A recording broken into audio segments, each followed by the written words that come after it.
I told you that some historians say we aren't in 2026, but actually we are in the year 1729? There's a wild theory called the phantom time theory that claims that the years 614 to 911 never actually happened. It suggests that a pope and an emperor literally invented 300 years of history just so they could rule in the year 1000. Now, this is crazy, but it actually represents a real problem that we faced after the fall of the Roman Empire. Western civilization almost completely lost their grip on what year it actually was. After the collapse of the Roman Empire, time became much more local. If you lived in France, for instance, they might refer to it as the 4th year of King Clovis. In Rome, you might still be counting from the reign of a dead emperor. There was no universal calendar for the West. To make matters worse, the church was using a system called the Era of the Martyrs after Diocletian, a guy who spent his whole life trying to wipe out Christians. It was confusing, it was fragmented, and the church really needed a fix. The fix came in the form of Dionysius Exiguus, or Denis the Small. In 525 AD, Denis was in charge of fixing the Easter date. Denis decided to stop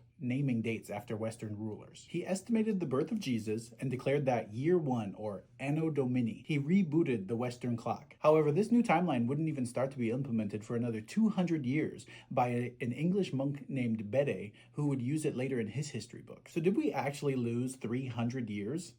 Only if you ignore the rest of the world. While Europe had their reboot, the Tang China dynasty and the Islamic Golden Age were in full swing. They had been meticulously documenting solar eclipses, comets, and astronomy with mathematical precision. Their records line up well with our timeline, proving that time didn't stop. Europe just stopped keeping a record of it for a time. We don't live in the 1700s, but we do live in a timeline mapped out by a guy named Denis. Thanks for watching and sharing this video. If you love somebody, tell them, and I hope you have a historical day.